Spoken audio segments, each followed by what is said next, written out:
Team here. We got John Stanton from BuzzFeed, LZ Granderson in New York, CNN political commentator, and our own Mark Preston, CNN political director, to talk 2016. The president, I'm going to start with you, Mark. Is it a Hillary-Biden race? Is it a Hillary-Hillary race? What are the numbers telling you right now? Look, Jim, I think at this point it's Hillary Clinton, Hillary Clinton, Hillary Clinton. If she decides to run, she's so far ahead right now. She's at 51. She's a 51% lead over anybody else. Her closest person is Joe Biden. Remove Hillary Clinton from the equation, then you get Joe Biden as the leader. However, everything will get scrambled up at that point. And a couple other names we really have to look at is Elizabeth Warren. Liberals want to see her run. Andrew Cuomo is chomping at the bit, the governor of New York. He's dying to run. And Martin O'Malley can't hide the fact that he is already laying the groundwork right now to run in 2016 if Hillary Clinton doesn't. Now, one thing, keep in mind, I want to ask John. Actually, I want to ask you, LZ, as well. Do you agree? Because it's early. We got 3 years to go. You know, if we were here in 2005 thinking about 2008, or in 2009 thinking about 2012, you know, we might have thought differently about how the race would turn out. Do you agree that she's a lock? I do at this point. I think that, you know, there are a number of things that could happen. Obviously, she may not want to run, or, you know, the progressive wing of the party has been pushing very hard this idea of Elizabeth Warren or somebody like Elizabeth Warren running to run to the left of her. And if they are able to build a campaign around either Warren or someone else, or even just around the notion that Hillary is not as democratic as she should be, that could open up the door potentially for Biden to be more of a challenger to her. But even then, I agree with Mark. I don't see how anybody fits in if she's in the race. LZ, I want to ask you in New York, is Hillary definitely going to run? I think people make the assumption that, you know, it's an automatic. Maybe it's not. You know, everyone that I've spoken with and just watching her moves, her very smart moves, by the way, it seems she's positioned herself to run as far back as 2008, even after the president was being inaugurated for the first term. I don't see anything in front of me, and I haven't talked to anyone in D.C. or even in New York to suggest that she wouldn't run. She's just being very cautious and also respectful of President Obama. Remember, he just got inaugurated a few months ago. Let's get another year under the belt before we may hear more rumblings. Yeah, a lot more. And sorry. You in New York, you're in Michigan. Apologies. You mentioned the president.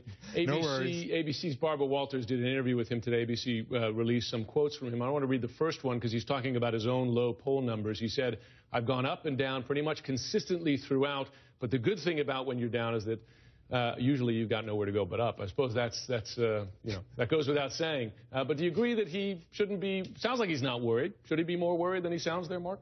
He's got to be worried at this point. I mean, the fact is, you know, his approval rating has been a roller coaster, but at this point, you know, he's closing in on the final 3 years of his term at this point, Jim. And the bottom line is and the Obama administration is going to hate me saying this, he is a lame duck president at this point. He just changed the rules in the Senate. He was, you know, the puppet master behind the idea that they were going to change the rules in the filibuster. And the bottom line is that he needs the support of his grassroots activists to get behind him if he wants to get any other major accomplishments done. But wait a second, to be fair, so lame duck at this point, but let's say tomorrow 80% of users can get to healthcare.gov. They've rescued the website. He's just negotiated a historic deal with Iran. You got the Syria deal. I mean, it's not all, you know, it's not all falling apart here. Can we turn it around? Can he turn around in a month, 2 months, if he has some successes? His personal ratings, sure, they could probably go back up pretty substantially if that were to happen. But the reality is that the House is not going to flip, even if the health care problems all get solved. Redistricting has made it impossible for Democrats to take control of the House at this point. Therefore, the House is going to block everything he wants to do. There is zero interest amongst anyone on Capitol Hill or at the White House of working together at this point. They don't really like each other very much, and I don't see how he gets much, you know, in the way of a marquee piece of legislation through in the next 3 years. Well, it's interesting. The president clearly thinking about his second term. Another quote from the interview with ABC News: "Every president in their second term is mindful you've only got a limited amount of time, and you want to make sure you're squeezing every last ounce of energy that you have to try to deliver on the commitments you made to the American people." LZ, if I could ask you, in Michigan, he squeezes all those last ounces of energy out. Do you think he can turn it around? Well, you know, I think it's way too early in his second term to talk about him being a lame duck president, first of all. Americans have very short-term memories, very, very short-term memories. And so it's something as simple as the Obamacare website actually functioning as it's supposed to have functioned a couple of weeks ago. Next thing you know, he's the greatest thing since sliced bread until the next disaster comes around. I know that if he showed up in Michigan right now, he would have a great deal of support. And there's also one other factor about President Obama that's really important, especially coming in 2014, and that is the fact that he's still an incredible fundraising machine. So even if Democrats may feel a little queasy about being near him right now because his poll numbers are so low, the simple fact is that he's still popular among voting Democrats. He still is able to draw dollars, and they can use those dollars to help secure seats in the Senate. And I agree, the House is a no-go, but they have about 3 Democrats who are very vulnerable that need those dollars to help fight off any challengers for them to keep the Senate. Mark, I got the sense you disagree. Well, I mean, look, the bottom line is that he needs the support from the grassroots to try to put pressure on Washington. But the fact is he needs support in Washington, and you have Democrats who are frustrated that the Obama administration really bungled the rollout of the health care website. The bottom line is on health care is that a majority of Americans actually are in favor of it or they don't think it goes far enough.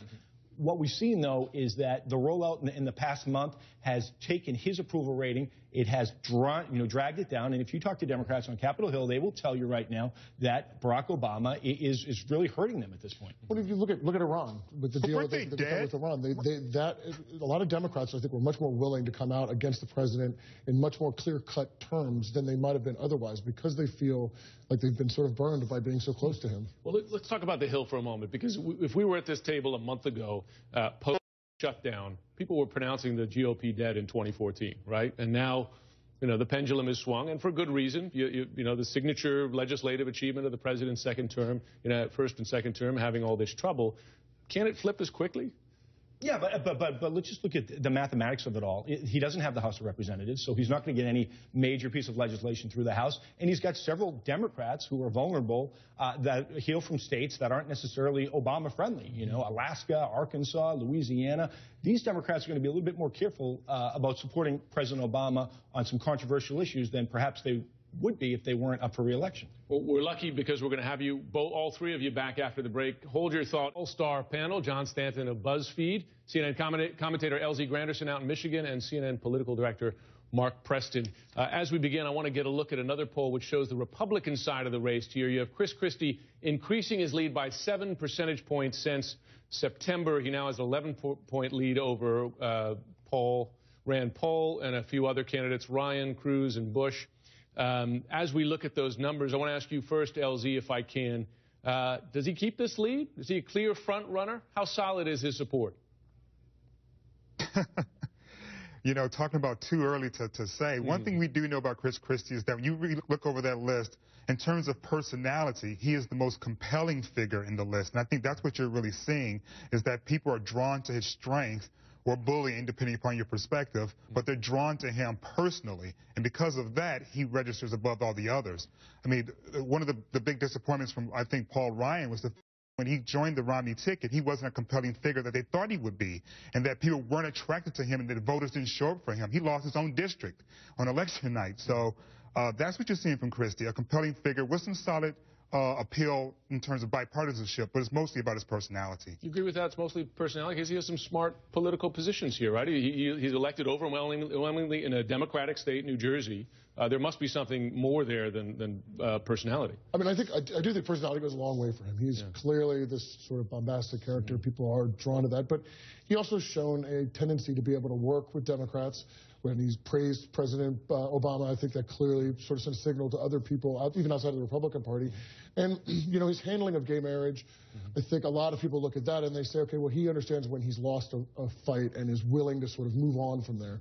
I think he, I don't think it's just his personality, but I think it is an issue. You hear from political consultants at every level of politics that there's a big drive among voters to get the bums out, right? To get the folks out of Washington. They're open to a different kind of candidate. Mark, do you think he's too different? Maybe, if people see too much of him, will they not like him anymore?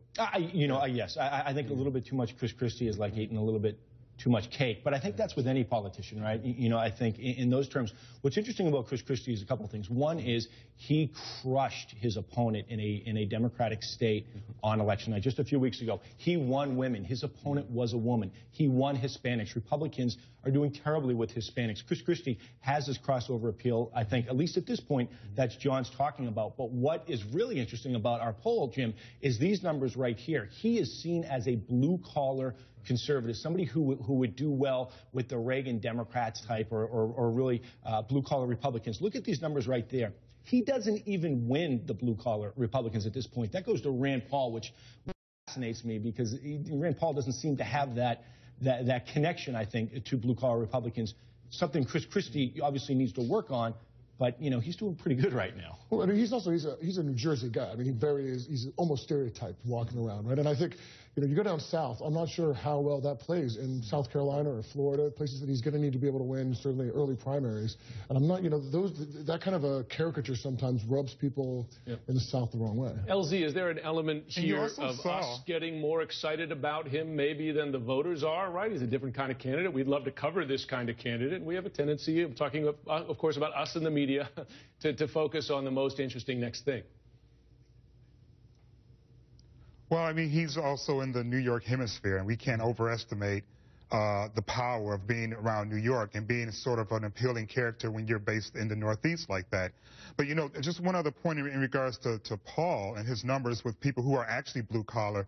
You know, I think those numbers show that if he's anyone, Republican making 50 grand or more, they go towards Christie. If you're making 50 grand or less, they're going towards Paul. Well, why? Because I think Paul is always talking about cutting taxes, always talking about spending less, whereas Christie is someone who took in all this Obama money and talking about more and more and more funds. And so I think if you're making less than 50 grand, you got a candidate that's talking about cutting taxes, that's money in your pocket. That's appealing to them.